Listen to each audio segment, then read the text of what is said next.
너 하나님의 사람아 같은 제목으로 은혜를 나누려고 그럽니다.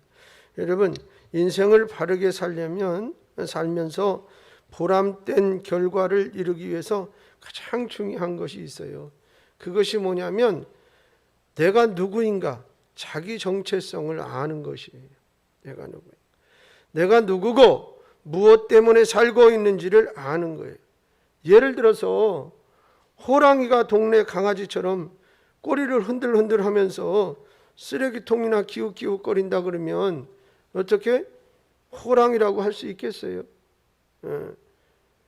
또 반대로 하루 강아지가 자신이 호랑이가 된 것처럼 주제도 모르고 늑대나 표범에게 달려들면 되겠어요? 생명을 아마 유지하기 어려울 거예요. 여러분, 일제강점기의 한국인으로서 자신의 정체성을 망각한 채로 자기 욕망을 위해 일본에게 충성한 사람들이 있어요. 그렇게 한다면 조국이 해방되어진 다음에 그는 매국노가 되겠지요. 우리에게 주어진 인생을 행복하고 보람되게 살려면 무엇보다 우리 자신이 누구인지, 그리고 무엇 때문에 사는지에 대한 분명한 인식이 있어야 합니다. 즉 자기 정체성이 있어야 한다. 우리는 성도입니다. 아멘. 그리스도인입니다. 그러므로 우리는 그리스도인답게 성도답게 살아야 한다 그 말이에요. 세상 안에서 자기가 가진 정체성, 학생, 주부, 직장인, 사업가, 정치인, 공무원 등등 인식만을 가지고 살면 안 돼요. 그 모든 것 위에 우선하고, 그리고 성도들은 그리스도인이라는 정체성을 가져야 하는 거예요. 직업보다도 성도의 정체성이 우선이에요.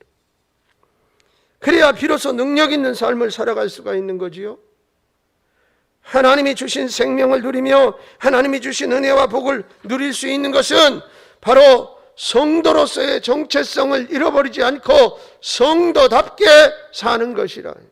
할렐루야. 오늘 본문에서 사도 바울은 그리스도인들이 누구인가에 대해서 그 정체성을 한마디로 명확하게 정의합니다. 뭐라고 그랬느냐? 너 하나님의 사람아. 그랬어요.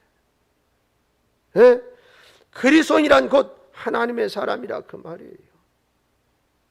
하나님의 사람이라는 말에는 하나님께 속한 사람, 하나님께 부름에 응답한 사람, 하나님이 함께하는 사람, 하나님의 가치와 목적을 따라 사는 사람, 이런 의미가 포함되어 있어요.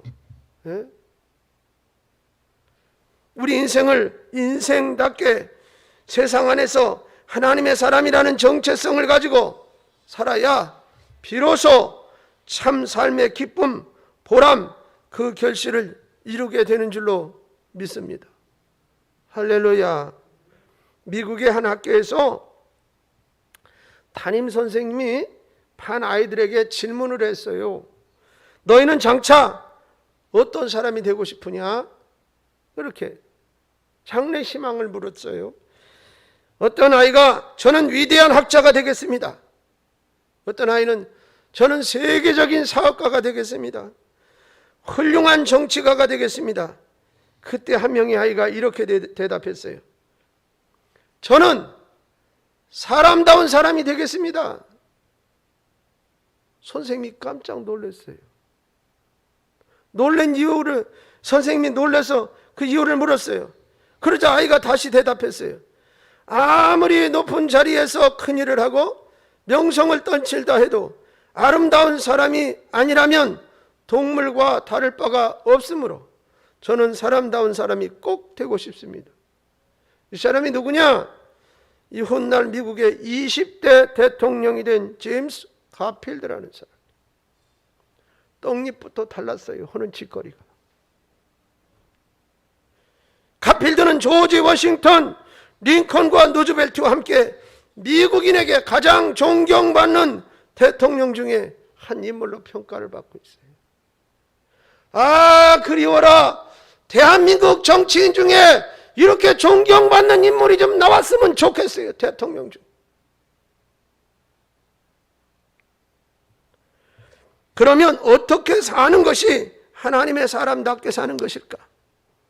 오늘 본문에 바울 사도는 그것에 대해서 아주 정확하게 얘기해요. 첫째, 분별력을 가져야 한다. 분별력.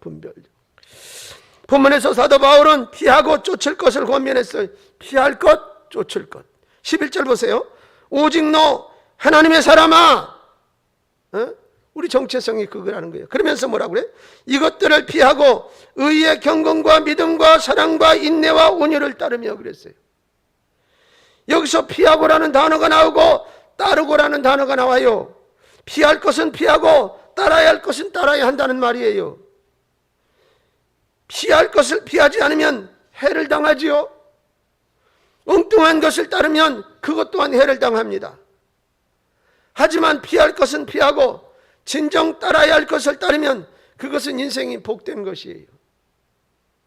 한마디로 분별력을 가지고 사는 것을 말하는데요. 사람이 분별을 잘하면 그것은 인생의 큰 평안과 축복이 되는 거예요.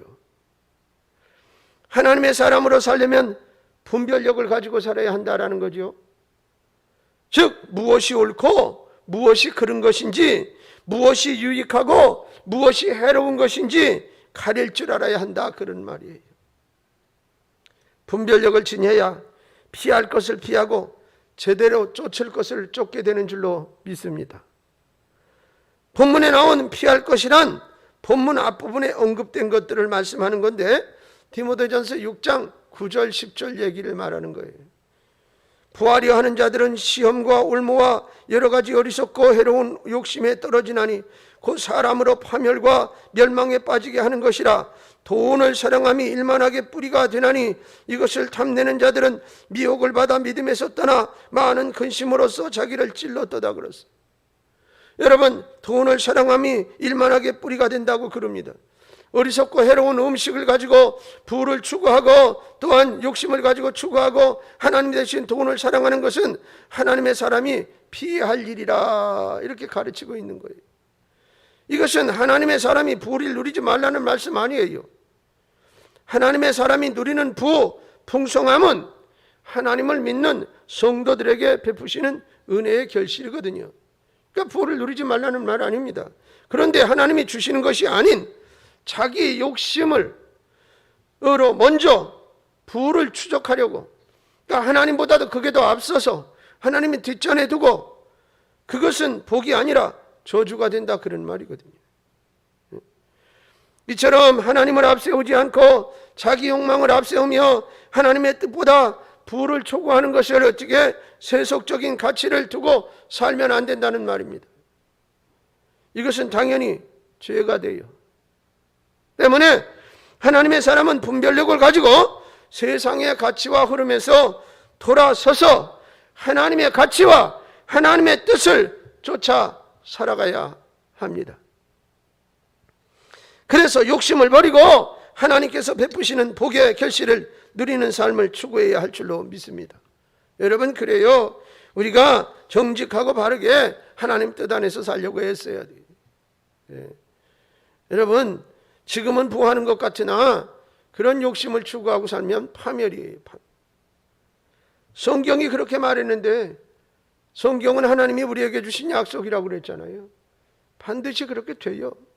여러분, 분별력을 지니지 못하면 옳고 그름이 뒤바뀌는 수가 있어요. 옳고 그름이, 유익한 것과 해로운 것이 뒤죽박죽 섞여버린다. 어느 것이 옳고 그른 것인지 판단하지 못해요. 그렇게 되면 어떻게 자신도 모르게 세속적인 삶에 빠지게 되고, 그리고 어떻게 욕심의 노예가 되어버려요. 욕심의 노예. 분별력을 가지고 깨어 살아야 마귀의 노예된 삶에서 해방돼서 보람되고 풍성한 결실을 이루는 삶을 살게 되어지는 줄로 믿습니다. 그런데 이런 분별력은요, 스스로 획득하는 것이 아니에요. 하나님께서 은혜로 주세요. 베드로전서 5장 7절 말씀을 같이 읽을게요. 읽으세요. 시작. 너희 염려를 다 주께 맡기라. 이는 그가 너희를 돌보심이라. 저 말이 맞아요? 내가 잘못 적어줬나 봐요. 만물의 마지막이 가까이 왔으니 그러므로 너희는 정신을 차리고 근신하여 기도하라 그랬어요. 여기서 정신을 차리고라는 원어로 이제 소프로네 사태라는 단어를 쓰는데요. 이 말을 직역하면 분별력 가지라는 말이에요. 응? 분별력을 가지라. 그리고 뭐야? 마음을 추스르라. 그런 뜻이에요. 그러니까 이 마음을 얻기 위해서 어떻게 하라는 거예요? 기도하라는 거예요. 기도할 때 이 마음이 우리에게 선물로 주어진다는 거예요. 응? 하나님의 사람은 기도하여 하나님께서 은혜를 베푸시는 분별력을 지녀야 한다 그 말이거든요. 사실 분별력뿐만 아니라 모든 일에 대해서도 기도하면서 사는 것은 성도의 삶이에요. 큰 문제든 작은 문제든 하나님 앞에 기도하는 거예요. 기도해야 돼요. 기도해야 승리해요. 기도해야 성공해요. 기도하면서 나아갈 때 주님께서 삶의 지혜도 주시고 분별력도 주시고 주의 뜻을 따라 올바른 길을 걸어갈 수 있도록 인도해 주시는 것을 믿으시기 바랍니다. 할렐루야. 어제 저는 평택의 어느 교회가 개척되고 창립 예배를, 설립 예배를 드려서 갔어요. 그랬는데 참 이게 하나님의 뜻과 섭리는 이루 말할 수가 없어요. 이분이 지금 이제 71년생이니까 나이가 50이 넘었지요. 그런 분인데 늦게 목회를 해서 이제 2000년도에 그러니까 2020년도에 신학대학원을 졸업했어요. 그러니까는 뭐 이제 1년밖에 안 된 새내기 전도사예요. 아직도 목사 안수도 못 받은 50이 넘은 분이. 근데 이분은 선교사로 가려고 그렇게 다짐하고 선교 훈련도 다 받고 준비가 끝났어요. 근데 코로나가 터져가지고 갈 수가 없는 거예요. 그런 상황이 되니까 아이고 하나님 이걸 어떻게 합니까? 하나님 길을 열어주세요. 분별할 수 있는 능력을 달라. 하나님의 지혜를 주셔서 하나님의 길이 어딘지 그리고 기도하는 거라. 길이 막혔으니까. 그랬는데 평택의 어느 교회에서 저쪽 이렇게 공단 지역에다가 교회를 하나 개척했어요. 그래서 거기는 뭐냐면 다문화 다 그 외국인 근로자들만 하는 거니까 한글 교실 거기서 열고 한글 교실. 그리고 이제 그들을 보살피고 그들 보는데 아이 그래도 타국에 와서 그 사람들이 의지할 때가 그렇게 많지 않잖아요. 근데 자기들끼리 십시일반 이렇게 생각이 같은 사람들이 모이니까 한 100명 이상 이렇게 모였대요 교회가. 잘 됐던 교회인데 그러고 나서 이제 뭐냐면 이대 목사님이 또 두 번째 다른 사역자가 와서 그렇게 했는데 그때도 80명 100명 이렇게 막 모이고 그랬던 교회인데 코로나가 터지고 나서부터 이게 집단으로 모이지 못하는 거예요. 근로자 더 위험한 거라. 그래서 발병이 되면 먹고 사는 게 문제고 본국에 한국에서 근로하다가 쫓겨갈 수도 있잖아요. 뭐 이런 상황이 벌어지니까 교회에 어쩔 수 없이 문을 닫았어요. 1년 반을 닫았는데 이 담임 목사님은 아무리 생각을 해봐도 이거 언제 끝날지 모르잖아요. 이 사태가. 너무너무 속상한 거예요. 그 100명 이상 교인들이 거기서 은혜를 받고 본국으로 돌아가서는 한국에다가 편지를 하면서 예수 안 것이 한국 간 것 중에서 가장 축복이라고 이렇게 하는 사람들이 막 있는데 이 좋은 일을 그 외국에 나가서 거기서 하는 것도 중요하지만 한국에 온 사람들 외국인들을 선교하는 것도 얼마나 중요한 일인데 지금 못하니까 너무 안타까워서 이분은 어떻게 했느냐 이제 홈페이지다가 여기 목회지가 이런 게 있는데 여기는 어떻게 우리 교회에서 그 건물세도 다 내주고 교회를 잘 꾸며놨어요. 근데 그냥 비어있는 거니까 선물세도 내주고 먹고 살 것도 다 해준다. 예수 복음 전하는데 생명 걸 사람 오시오 그렇게 썼어. 기도하다 그걸 봤는데 머리가 번쩍하면서 선교지만 가서가 아니라 여기서 해야겠구나. 그분이 그러고 거기를 이제 파송받겠다고 왔는데 면접을 봐야 하잖아요. 이 목사님하고 일면식도 없는 거예요. 전혀 알지도 못하는 사람이라. 그래 물었대요. 예수 때문에 죽을 수 있느냐 그러니까 자기는 예수 때문에 죽는 일이 가장 감사한 일이다 그랬다는 거예요. 왜 그러냐? 이 사람이 교통사고 나서 죽었어요. 거의. 그런데 예수는 믿었거든. 하나님 살려주시면 죽을 때까지 하나님 일하다 죽겠습니다. 그래서 하나님이 기적적으로 살려줬대. 그러니까 거저 얻은 생명인데 예수 때문에 죽는다는데 얼마나 행복해. 그분이 고백이요.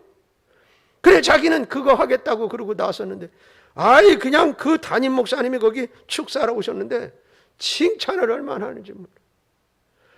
저 전도사님을 둔 교회 목사님은 피곤하다는 거예요. 얼마나 부지런하고 일을 벌려놓는지 목사님이 미안해서 자꾸 나와서 들여다보고 그러느라고 아이 전도사 때문에 피곤한 목사라고. 그렇게 부지런하고 얼마나 열심을 내는지 모르겠다고. 아 그런데 거기서 헌금송을 부르는데 외국인 그 분들이 나와서 한국말도 잘하대. 찬양을 우리보다 훨씬 잘해. 아이 은혜를 받았어요. 그랬는데 그 담임 목사님이 뭐라고 그러시느냐면 왜 안 된다고 그러느냐. 그러면서 뭐라고 그러냐면 지금이 일제시대만큼 어렵습니까? 전쟁 때도 예배를 드렸습니다. 신사참배를 거부하고 예배를 드렸습니다. 지금이 그때보다 어렵냐 이 말이에요. 그때보다. 왜 안 된다고 그러느냐고. 왜 안 된다고. 그러면서 자기네 교회는 막 전도해서 성도들이 늘었는데 안 된다고 말하면 안 된다는 거예요. 안 된다고 말하면. 그거는 마귀가 얼마나 좋아할 일인데. 그러면서 막 그 목사님이 이제 담임 목사님이시고 이제 거기도 이제 뭐 그 새로운 교회 개척된 교회 그분도 이제 담임 전도사님 되신 거죠. 근데 그런 자리도 또 없잖아요. 세도 다 내주고 사례비도 준다는데. 그러니까 다른 거 할 거 없대. 오직 복음 전하는데 생명만 걸어달라는 거예요. 근데 그 사모님도 신학을 공부했는데 수석 졸업자래. 늦게 시작해. 그 담임 전도사님은 전체 그 해에 졸업하는 신학대학 다 논문 최우수상을 받았대. 장로교, 침례교 뭐고 다 상관없어. 그러니까 늦게 하면서 최선을 다해서 공부도 하신 거예요. 남들은 벌써 그 나이 되면은 뭐예요? 십몇 년, 거의 20년 가까이 목회를 했을 그런 나이잖아요.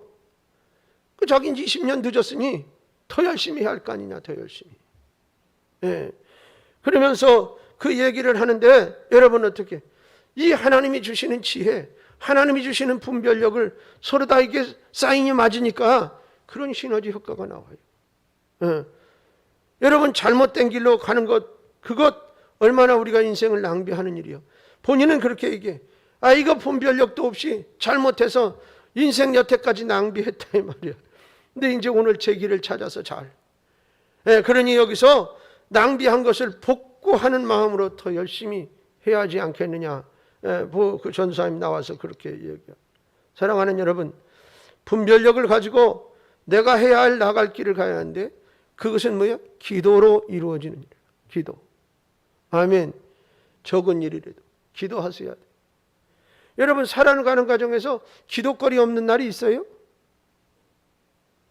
없잖아요.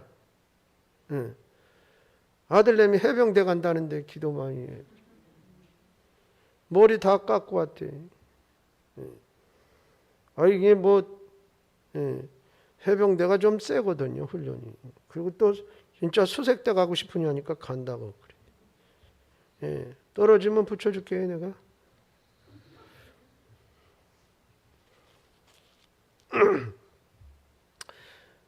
여러분, 그 자식의 안위를 위해서 부모가 기도해야 할 거 아니에요.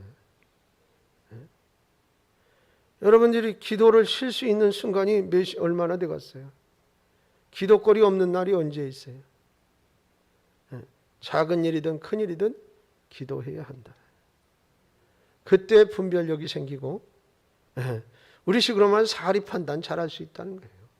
하나님의 뜻이 무엇인지 잘 이해하고 갈 수 있다.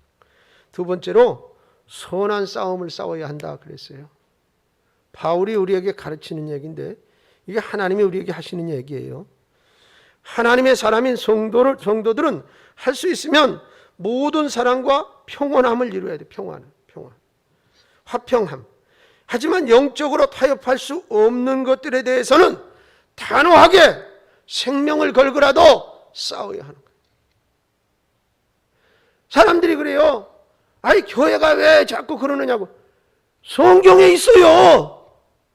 악한 세력과는 싸우는 거예요. 그 사람들하고 자꾸 타협하지 마요. 다른 사람들, 모든 사람들과 화평해야 되는 것만은 사실이에요. 그러나 여러분 어떻게? 사탄하고도 화평해야 되는 거예요? 본문 12절 보세요. 믿음의 선한 싸움을 싸우라. 영생을 취하라. 이를 위하여 내가 부르심을 받았고 많은 증인 앞에서 선한 증언을 하였도다. 선한 싸움을 싸워서 영생을 취하라 그럽니다. 선한 싸움에는 영생의 문제가 걸려 있다는 거예요. 분명한 영적 대상과 싸울 때 싸우지 않으면 영적 권리를 상실할 수 있어요. 자신도 모르게 그것에 지배받는 종으로 살게 된다, 그런 말이에요. 우리의 싸움이 어떤 싸움이며 싸울 대상은 누구냐 이 말이에요. 나를 힘들게 하는 사람들입니까? 나의 감정을 건드리는 사람입니까? 그리스도인들의 싸움 대상은 악한 영, 그 세력들과의 싸움인 거예요. 그러므로 그리스도인들은 사단과 귀신 즉 악한 영과 싸우는 선한 싸움을 싸워야 하는 하나님의 사람이라. 하나님의 사람은 그 싸움을 싸우라고 불렀어요. 예수를 믿는 사람은 그분의 대속을 통해 구원을 얻고 영생을 선물로 받게 됩니다. 여러분은 이 선물을 받으신 줄로 믿습니다. 때문에 하나님의 사람이 영생을 누려가는 것은 당연한 권리라. 그런데 이것을 뺏어가려는 악한 세력이 있다 이 말이에요. 마귀와 어둠의 영들은 믿는 자에게 주어지는 은혜와 그 영생을 빼앗기 위해서 그냥 한마디로 표현하면 발악을 해요. 발악을. 성도는 이에 대해서 어떻게 대항해서 싸워야 한다. 본문에서 싸우라는 말은 헬라어로 아고니즈라는 단어를 썼는데 이 말을 직역하면 힘쓰다 이 말이에요. 젖먹던 심까지 다 쓰는 거예요. 최선을 다하는 거예요. 본문에서 이 단어는 아고니 조마이라는 단어에서 파생된 말인데 이는 현재 명령형이에요. 어떻게? 한 번만 싸우는 게 아니라 계속해서 싸워가라, 그런 말이에요. 아시겠어요? 우리의 생명이 다하는 날까지 영적 전투는 계속되는 것이라 포기하면 안 되는 거예요. 계속 싸워야 된다 이 말이에요. 그러니까 하나님의 사람들은 예수를 믿기 시작할 때부터 주어진 영생의 권리를 지키기 위해서 이 세상이 끝나는 날까지 계속해서 마귀들과 영적 싸움을 싸워야 하는 거다. 아멘. 다른 거하고 싸우지 말고요. 싸움닭처럼 아무거나 갖고 막 싸우지 말고 이 싸우는 사람이에요. 이거 싸우는 사람. 싸우지 말아야 할 것과 싸우는 것은 싸움꾼이에요. 싸워야 할 것과 제대로 싸우는 것은 용사라. 하나님의 사람은 믿음으로 마귀와의 영적 전쟁인 선한 싸움을 싸우는 용사로 오늘의 삶을 사는 사람들인 줄로 믿습니다. 그렇게 부름받음을 받은 것인 줄로 믿으시기 바랍니다. 세 번째로 하나님께 소망을 둬야 합니다. 아멘. 17절 보세요. 내가 이 세대에서 부한 자들을 명하여 마음을 높이지 말고 정함이 없는 재물에 소망을 두지 말고 오직 우리에게 모든 것을 후히 주사 누리게 하시는 하나님께 두며, 재물에 소망을 두지 말고 하나님께 소망을 두랍니다. 여러분, 하나님의 사람은 세상의 재물이 불확실하고 불안정하다는 사실을 인정하고 이것을 끝까지 신뢰하지는 말아야 돼요. 모든 것을 후히 주시는 하나님을 신뢰하고 그 하나님에게 소망을 둬야 할 줄로 믿습니다. 그 까닭은 하나님이 주신 하나님의 모든 것의 주인이시다. 아멘. 모든 필요를 아시고 공급하실 수 있는 능력을 가지신 분이 하나님이시란 말이죠. 그러므로 하나님의 사람은 정함이 없고 영원한 구원도 주지 못하는 세상 재물을 의지하지 말아야 합니다. 재물로 자신의 성을 쌓고 그 속에서 소망을 느끼려 하지 말고 하늘 하나님께 소망을 두고 살아가자. 살아가야 한다라고 이야기하는 거예요. 그래서 물속에서도 건지시고 불 가운데서도 지키시고 사망의 골짜기에서도 늘 떠나지 않는 하나님을 소망하면서 하나님으로 인해 견고히 서서 그 역경을 이기고 하나님의 영광을 드러낼 수 있는 용사가 되기를 주의 이름으로 축원합니다. 마지막으로 나누어 주기를 좋아하라고 그러십니다. 18절 보세요. 같이 한번 읽어요. 시작. 선을 행하고 선한 사업을 많이 하고 나누어 주기를 좋아하며 너그러운 자가 되게 하라. 이거 어떻게 해야 이 일이 되는 걸까요? 여기 나누어 주기를 좋아하며 라는 말은 헬라어로 유메타도투스라는 단어예요. 유메타도투스인데 이 말은 대가 없이 주라는 거예요. 그리고 거기에 뭐예요? 인색함 없이 주라. 그런 의미거든요. 여러분, 하나님의 사람은 이웃이 필요할 때 대가 없이 나눠주기를 좋아하라는 거죠. 여러분, 나눠주는 게 뭐예요? 내가 있는 거 주는 거예요. 뭐 있어요, 여러분? 돈 많아요? 돈도 있으면 나눠주지요. 돈도 있으면. 나눠줄 수 있으면. 근데 제일 줘야 게 뭘까요? 관심을 가지고 사랑을 나눠줘요. 힘든 사람을 가서 위로하고 뭐 나도 부족하지만 여유가 없지만 좀 나눌 수 있는 건 나눠주고 또 가지고 있는 재주 은사지요? 은사도 나누고 은사를 나누고 그러면 어떤 사람은 동네에서 무슨 맥가이버라고 그래. 근데 이제 뭐냐면 시골 동네에 이제 젊은 사람이 그리 많지 않으니까 50이 넘었는데 이제 이장이야. 근데 그 동네에서 제일 젊대. 근데 맥가이버 이장님이라고 불러. 뭐든지 우리 집에 뭐 있다 그러면 탁탁 돌아가가지고 수도도 고쳐주고 변기도 고쳐주고 뭐 전기도 고쳐주고 뭐 아주 잡다한 일을 잘 또 손재주가 있으신가 봐요. 그러니까 동네 사람들이 너도 나도 다 이장해야 된다고 이장해야 한다고 그래서 이장. 여러분 요즘에 이장도 쏠쏠해요. 그것도 공무원처럼 뭐 월급도 좀 받고 뭐 이렇게 하니까는 혜택도 좀 있고 그러거든요. 서로 다 또 도시나 이런 데서는 뭐 하려고 그래요. 이권도 있고 그래서. 근데 시골 같은 데는 뭐 서로 다 그냥 이제 그런데 그 동네 사람들이 추대해서 다 해야 된다. 그러니까 그거 가지고 있는 재주도 나누는 거예요. 나눠주는 거예요. 미국의 부자들은 한국의 부자보다 규모에 있어서 훨씬 크고 많이 소유를 하고 있어요. 그런데 미국의 부자들은 사회나 이웃이 어려울 때 조건 없이 기부하는 일을 잘해요. 그래서 엄청난 부를 소유하고 특권을 누림에도 사람들에게 엄청나게 비난을 받지 않는단 말이에요. 필요할 때 무슨 나라에 뭐 이제 재해가 생겼다 그러면 그냥 확 기부하고 또 그런 기부 문화가 잘 또 이렇게 되어 있어요. 그래서 또 누가 어려운 누가가 있다 그러면 기부하고요. 우리나라도 이제 옛날보다는 많이 기업들이 그런 일을 하려고 애를 쓰고 그러긴 하지만 훨씬 거기에 비해 부족하죠. 그러다 보니까 어떻게 여러분 대한민국의 부를 창출한 무슨 지금 이제 무슨 대표적인 기업 같은 경우 뭐 삼성이나 이런 데도 마찬가지. 죄송하지만 과거에는 다 노동 착취했어요. 할 말 없어요. 그건. 기업이 배불리기 위해서 그런 일을 안 할 수가 없었거든요. 근데 지금은 이제 그런 시대가 아니잖아요. 과거는 지나갔잖아요. 지금 시대에 반영돼서 사회를 위해서 그렇게 환원하는 일도 많이 해야 돼요. 그걸 많이 하면 주변에 있는 다른 사람들도 아이고 참 그 회사 좋은 회사야. 이익을 뭐 1억 뭐 남겼다 그러면 그거 뭐 한 10분의 1 이상은 사회를 위해서 꼭 써. 아이고 좋은 회사지. 그 비율을 자꾸 늘려가면서 이렇게 해가지고. 그렇게 하면 사람들에게 그렇게 지탄의 대상이 되지를 않아요. 근데 보면 보시라고요. 깜짝 놀라잖아요. 그렇죠?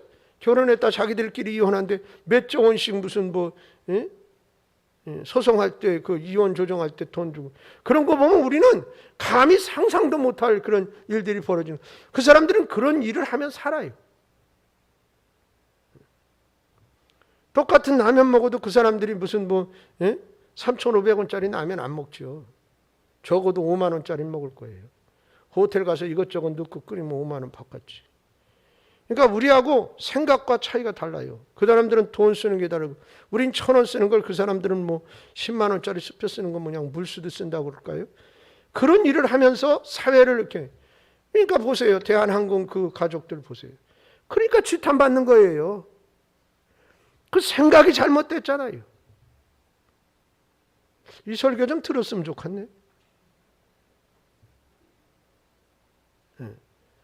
여러분, 그래서 미국의 부자는 어려움없이 엄청난 부를 소유하고 특권을 누리면서도 그렇게 사람들에게 그러니까 국민들에게 비난의 대상이 안 되는 거예요.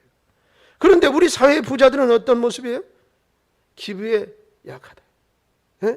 이런 차이는 단순히 소유의 크기와 양에서 나오는 것이 아니라 그 마음의 인격의 깊이 속에 있는 삶의 기반에서 나오는 거라요. 그러니까 그런 걸 배우고 가르쳐야 되는데 이게 안 되거든요. 미국 사회에 조건 없는 기부를 하는 부자가 많이 나오는 것은 그 근본이 뭐예요? 하나님 믿는 신앙의 바탕에서 살았고 그런 교육을 받았기 때문에 그래요. 하루아침에 여기 되질 않아요. 그러니 어떻게 예수 믿는 우리가 먼저 모범을 보이고 그걸 선도해야 하겠어요. 여러분 돈 많지 않잖아요. 아니 우리도 1년에 한 1,000억씩 번다 그러면 그까지 100억 기증하는 거 못하겠어? 예. 여기 약속하자고 1년에 1,000억씩 벌면 100억씩 기증하자고 우리도 할 거죠? 예. 해야지. 1,000억씩 버는데 그래도 10분의 1을 사회를 위해서도 좀 써야지. 하나님 앞에 10분의 1 11조 하고 10분의 1은 또 사회를 위해서도 쓰고 말이죠. 그렇죠? 예. 안 할 사람 없죠? 근데 여러분 왜 이 말씀을 드리느냐면 꼭 물질만이 아니라 이 말이에요. 내게 있는 은사나 내가 가지고 있는 넉넉한 마음이나 이런 걸 나누는 일을 잘 해야 돼요. 믿는 사람이. 이게 성경이 하는 얘기예요. 하나님 말씀이에요. 하나님은 그렇게 하려고 그랬어요. 이거 성도는 하나님의 사람은 이렇게 사는 것이 하나님의 사람이라는 거예요. 내가 성도라는 정체성을 가졌으면 이건 그렇게 실천하며 살아야 된다는 거예요. 여러분, 이들은 비록 첨단 자본주의 나라에 살지만 그 영혼의 밑바닥에 하나님에 대한 뭐가 있어요? 믿음이 있어요. 믿음이. 즉 자신들이 모든 소유가 하나님으로부터 주어졌다라는 믿음이 있단 말이죠. 이것이 청교도 정신의 신앙의 정신이에요. 이게 그래도 밑바닥에 깔려 있어요. 지금은 자꾸 그게 희석돼서 희미해져 가서 이제 걱정이에요. 거기도. 왜냐하면 각 학교마다 다 성경을 가르치고 그 나라는 어떻게 대통령이 되면 성경에다 손 얹고 선서하고 기도하고 이러잖아요. 그러니까 그런 바탕이 깔려 있는 거란 말이에요.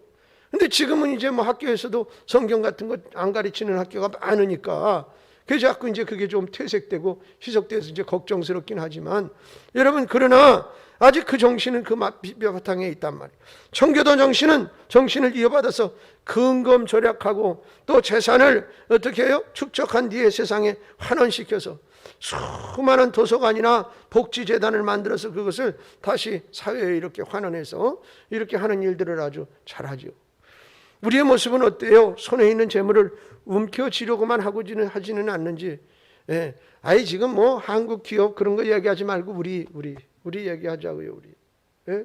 하나님의 사람은 먼저 손을 펴서 나누고 베푸는 사람이 되어야 합니다. 세상 사람처럼 외모와 신분, 소유로 사람을 구별하고 그걸로 차별하지 맙시다. 그러므로 힘과 재물을 믿고 교만에 빠지지 말아야 되고 하나님의 사랑과 공의를 드러내며 사는 사람이 되시기를 간절히 바랍니다. 이건 제 얘기가 아니라 성경이 하나님께서 하나님의 자녀된 나의 사랑하는 자녀들아 이렇게 사는 것이 하나님의 자녀처럼 사는 것이다. 하나님의 자녀로 사는 삶이다 라고 가르쳐주고 계신 거예요. 우리는 하나님으로부터 생명과 삶의 기회를 부여받았습니다. 오늘도 하나님이 오라 그러면 가야 합니다. 오늘도 하루의 생명을 하나님이 우리에게 연장시켜 주셨기에 살아 있습니다. 내 인생의 기회 속에서 하나님의 사람으로 살고 그 복과 영광을 실현하도록 부름받아 서 있는 것입니다. 믿습니까? 하나님께 기도하여 분별력을 가집시다. 선한 싸움을 싸우되 악한 사탄과의 세력에 물러서지 말고 싸웁시다. 모든 것을 복되게 하시는 우리 하나님께 소망을 두십시다. 필요를 따라 나누어 주기를 기뻐하며 하나님의 사람으로 영광스럽게 살아가는 여러분의 삶이 되기를 주의 이름으로 축원합니다. 나누는 삶을 살아보면 참 즐거워요. 누가 줘서 사는 것도 감사하지요. 얼마나 감사해요. 뭐 자격 없는데 그거 주고 그럴 때도 감사하지만, 그러나 내가 뭔가 있어서 그게 재주가 됐든 시간이 됐든 뭐가 됐든 다른 사람을 나누어서 그 사람이 막 즐거워하고 행복한 모습을 보면 내게 더 큰 시너지가 나와서 나는 더 즐거워져. 그거 해보면 재밌거든요. 아주. 이게 하나님이 다 우리를 그렇게 구조적으로 만드셨어요. 근데 그걸 잘 안 하면 동맥경화 걸리듯이 이게 순환이 잘 안 돼요. 그게 딱 막히는 거예요. 이게 잘 순환이 돼야 돼요. 나눴을 때 즐거움이 또 하나님으로부터 더 많이 생기고, 또 좀 나누면 더 많이 생기고, 나는 더 많이 즐거워지는 거예요. 여러분, 병점 상동교회 성도는 어디 가도 성도다운 성도 되기를 바랍니다. 전에 제가 드린 말씀이 있어요. 나에게는 희망이 있습니다. 마틴 루터 킹 목사님이 흑인들이 사람 취급을 못 받고 노예처럼 살 때 나에겐 희망이 있습니다. 백인과 흑인이 얽혀앉고 서로가 인격과 인격을 존중하며 하나님을 찬양하고 노래한다. 그 기도가 이루어졌어요. 그런 것처럼 저는 희망이 있습니다. 비전이 있는데 그 비전의 하나는 세상에 어디를 던져놔도 병점 상동교회 성도가 제일이다는 소리를 듣기를 소망하는 소망이 있습니다. 그래서 어떤 때는 가슴이 찢어질 것 같이 아플 때도 있습니다. 장로가 장로답지 못하고 권사가 권사답지 못하고 집사가 집사답지 못한 삶의 모습을 살아가는 걸 보면 내 가슴이 아파요. 왜? 내가 잘못 가르치고 있구나. 내가 모범을 덜 보였구나. 저는 제 스스로를 자책하게 됩니다. 그러면서 하나님, 내 희망을 꺾지 말아주세요. 나에겐 희망이 아직 있어요. 어디를 가서 병점 상동교회 성도 제일이라는 소리를 들을 수 있는, 그렇게 되리라 믿습니다. 여러분, 물질이 많다고 그런 거 아닙니다. 힘이 있다고 젊다고 되는 거 아닙니다. 하나님과 얼마나 마음이 합하느냐. 여러분 중심이, 정체성은 성도입니다. 하나님의 사람입니다. 하나님의 사람은 이렇게 살라고 말씀하신 것을 명심하시고 삶에 그대로 적용될 때 여러분의 삶은 특별한 삶이 됩니다. 여러분의 삶은 하나님이 구별하시는 삶이 됩니다. 그 삶의 주인공으로 마음껏 사용되어지고 쓰임받고, 물론 이 땅에서도 그와 같은 구별된 삶으로 하나님이 축복하시겠지만 저 천국에 가서도 그 상급이 인정되리라 믿습니다. 할렐루야.